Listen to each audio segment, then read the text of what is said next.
Every once in a while, you come across a vintage computer that just might be a part of history. Well, that actually happened to me about 3 days ago. I was unloading some junk electronics scrap at the electronics pile at the local dump, and this was sitting on top of a pile of TV parts that was hours from being trucked away to the contract recycler that literally strips the equipment down to its bare essentials and recycles everything based on its recyclability. Now, literally hours away, I instantly recognized the sleek steel case.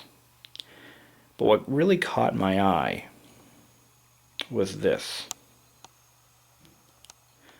This is a plaque that denotes this machine as the 16th monorail sold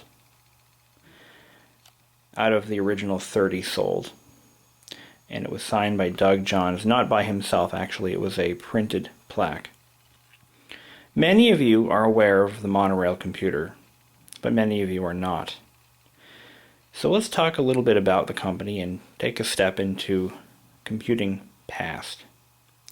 In the mid-1990s, desktop computing was really starting to get stronger in the home market.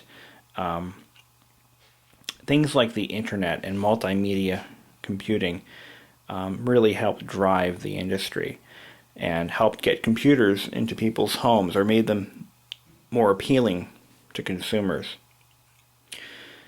A typical desktop computer for the consumer market in the mid-1990s would cost around $1,500.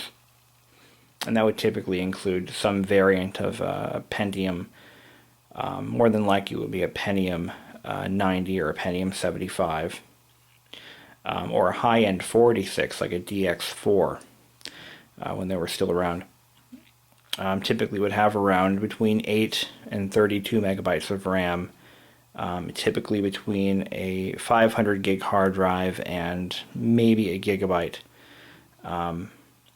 because hard drives, sub 1 gig hard drives, were still very common in those days. And they would often include a 15-inch CRT display or monitor, and that's about it. You'd get your typical keyboard and mouse. But they were very expensive, and not everyone could afford one. So Doug Johns, who happened to be as I mentioned earlier, was an executive at Compaq during the Portable 3 era, and had once worked for IBM, decided he wanted to start his own company. So he laid out, I'm not exactly sure how much of his own money, but he laid out quite a bit of money and formed Monorail. What Monorail was basically similar to a Gateway or a Dell of that time period. Now, as you know, Gateways and Dells originally were never sold in stores. They were actually custom order machines. You would call up Gateway or Dell and order a catalog and pick out, the types of components that you would want, and then you would fill out the order forms and mail them back in, and they'd build the machine, ship it to your house, and sometimes they'd have pre-packaged deals in magazines you could pick from. So Monorail took that concept one step further. Monorail decided, or specifically Doug Johns, decided that his company wouldn't be involved at all with the hardware. In fact, they would only own it technically for a few hours. How it worked is you would telephone Monorail or go to their website, and you would actually custom build your PC, pay for it, and from there the order would go to the contract manufacturer. In this case it was MyTac, who interestingly enough manufactured, I believe, the entire Compaq Portable 3 line and other products for other vendors. So the order would go straight to the manufacturer. From the manufacturer, it would go straight to the carrier, I believe it was FedEx at the time, and right to your doorstep. So Monorail didn't have any warehouses, factories, overhead outside of their main office building, and that was it. Basically, they were a call center. Now, the machine was custom built for Monorail, so you won't see this exact system listed under another brand name. But that was very common in those days, especially with the luggable PC market. There was a company that was manufacturing luggable computers. A luggable computer is a portable computer in the most basic sense. It typically had an LCD panel fitted to a chassis that had a flip-down keyboard, much like the Compact Portable, the original Compact Portable. So, Doug Johns' concept was fairly solid. Basically, pay for the product as it's ordered, so you don't have any unsold inventory, and you don't have to pay to maintain heat or staff warehouses and factories. It was a sweet deal. And he had a fairly cutting-edge product, as we'll see later on in this video. For right now, let's just take a quick look at it, and we'll take a look at what it actually is and how it's comprised. You've got your keyboard and mouse. These aren't the originals, but close enough. You have the system unit, which is housed in this box. It is all steel, and it features a passive matrix LCD screen, 10.4 inches. Around back, we have our cooling fan, just standard power connector, nothing special there. PS2 mouse and keyboard, 9-pin serial, 25-pin parallel, and a 15-pin joystick or MIDI port, audio in, out, and microphone, an external VGA port, as well as a reset button if things don't go as planned. Now, the external video port is not for extended viewing. What it actually does is it mirrors the internal display, so it's kind of a useless feature in my opinion. To me it would be kind of awkward to have this thing sitting next to a monitor displaying the same thing as the monitor. It just seems a little, well, whatever. The other feature it has, and I didn't realize this until later on, was this removable cap, which has a loop for a cable lock to reduce the likelihood of theft. The other features that this machine has, which were fairly cutting edge for the time, was a 33.6 modem built right in, an expansion slot that was for a proprietary device that was probably never released. You can't actually fit a 16-bit card in here because it would block off the cooling vent that goes straight to the CPU fan heatsink. Built-in 1.44 meg floppy drive. Fairly standard for the time period. And on the other side we have a 4X CD-ROM drive. The base itself is also made from steel. We're talking industrial grade stuff here that was sold towards the consumer market. Now you kind of see a little bit as to why it wasn't such a success. It was very heavy, could not be upgraded much. You had 2 memory expansion slots on the motherboard. It brings it up to 80 megabytes. It actually ships with 16 megs on board. This is the original model, which featured an AMD K575, which was a Pentium compatible. And it also featured a 1 gigabyte internal quantum hard drive. Other than that, it really wasn't designed to be user upgradable at all, and that was one of the reasons that it was universally panned by critics. A couple of other things. To decrease the likelihood of users opening up this machine, they used a T15 Torx screw throughout the system. Every screw is a T15. Not many people own T15s, or at least they didn't at the time. It wasn't something that most people had in their toolbox.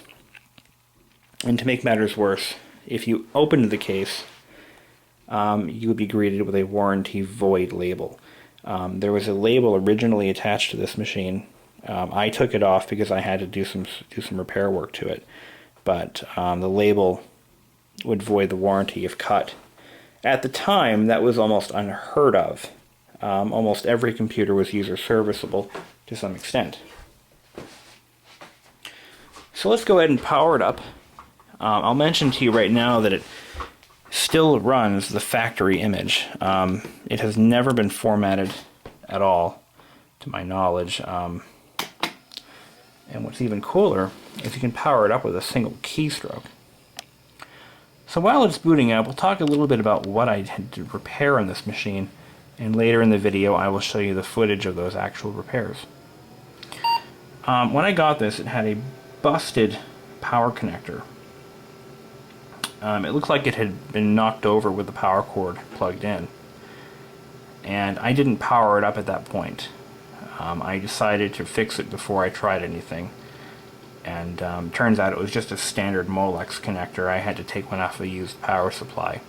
You'd never know it was ever replaced the way I did it. It looks exactly like the original did.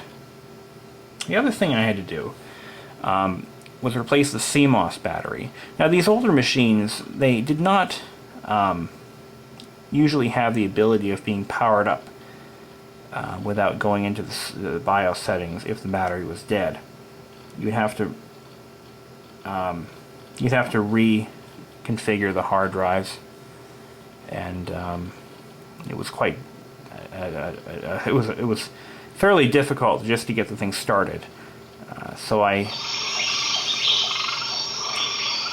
as I mentioned, the built-in stereo speakers, which sound fairly tinny, but for this thing it's pretty good. Anyway, so once I determined that it was definitely the clock battery, I had to replace that, and what I ended up doing was I modified a CR2025 3-volt lithium battery, and I wired it in. It originally had a soldered on tiny little Panasonic battery. Unfortunately, I mistakenly reversed the wiring. I misread the logic board legend, and I didn't pay attention to the battery that I took out, and I reversed the polarity, and it wouldn't save the CMOS settings, and I couldn't figure out why. And then I thought, oh dear. I figured out what I did pretty quick, but it's all good now. It's still holding the time and date and all the BIOS settings. So we have Windows 95. I believe this is it's got to be version B. It is. It's the OEM version. Oh yeah, there it is. 4.0950B. That's what it is. And it was licensed to the Monorail Corporation. 16 megs of RAM on board. Windows 95 is fairly comfortable with anything more than 8 megabytes. I hope I didn't say 16 gigs. I have a tendency of doing that. But anyway. Running Internet Explorer 5, I do not have the ability to get this thing on the network. Some of the original owner software is installed here, and I haven't removed all of it. But I've cleaned the system build quite a bit, or the hard drive. I've already cleaned out all the previous owner's documents, which is something I do all the time when I do this kind of stuff. AOL, this is probably AOL 3.0. It is, yeah, AOL 3.0 for Windows 95. This is the version that I started out on when I was in middle school. I had AOL 3, and yeah, it was about as terrible as it sounds. But for me it was great because it was a new thing, and it was the first internet provider we ever had at my parents' house. You gotta clear out the documents menu. But there's really not much to show you with Windows 95. I'm going to do some more demonstrations with this machine and show you more things that it can do. I'm going to show you right now that it has the onboard volume controls work pretty well. like that. The onboard contrast buttons are right here. And this button here, the on-off button, we'll put it right to sleep. And you can wake it up with a keystroke, which is pretty cool. So let's go ahead and hear how this internal audio works, how it sounds. Thing just locked up on me. Oh, there we go. Oh, still waking up. There we go.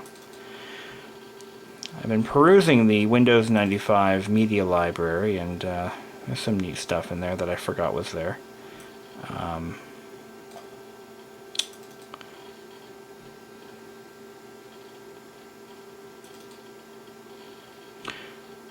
Canyon.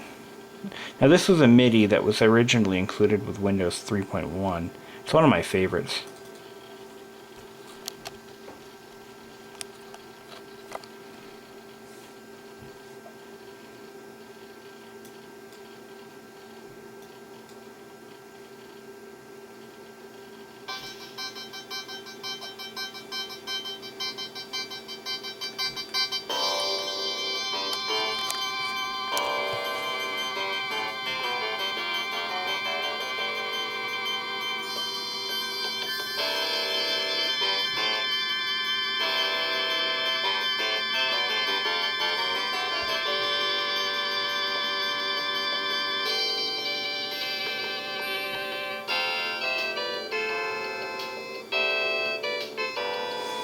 I can't play the whole thing, but you get the idea.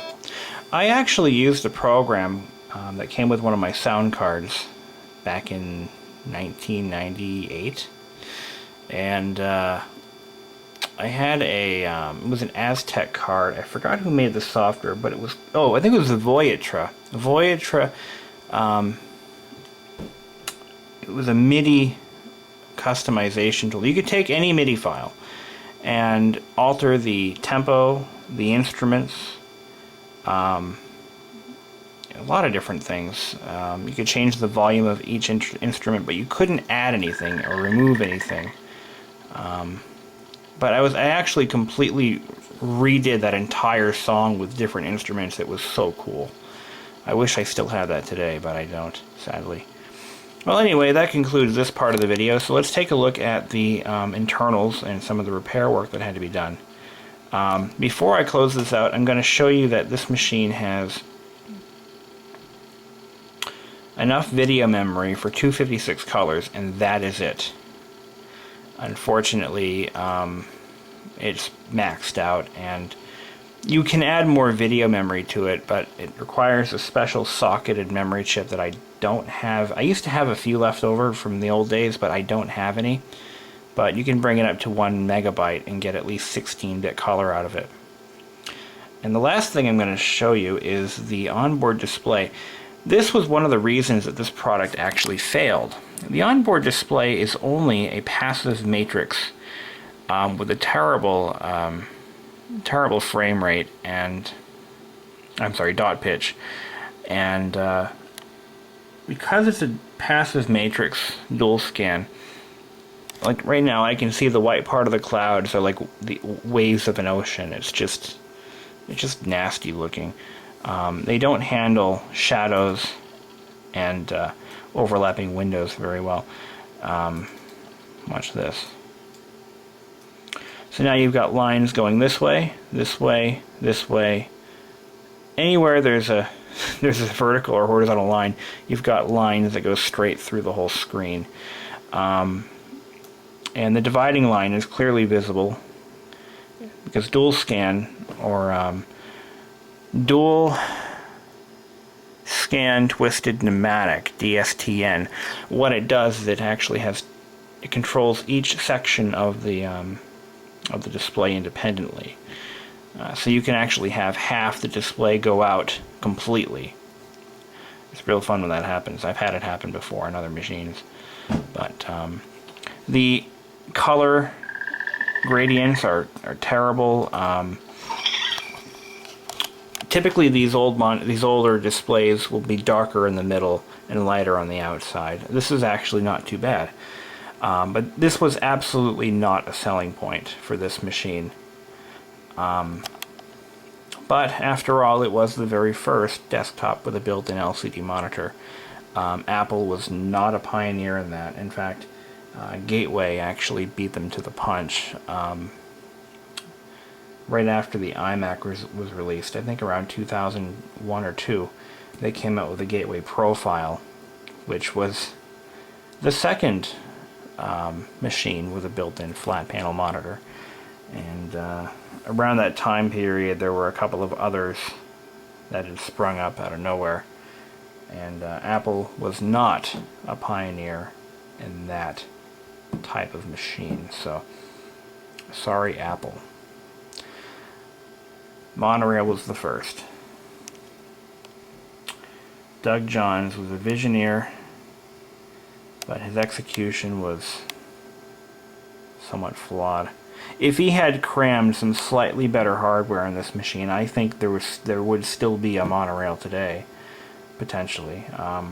Or at least they wouldn't have gone out of business in 2000 when they completely pulled out of the retail market and disappeared. So, there you go. The 16th monorail ever sold. November 11th, 1996.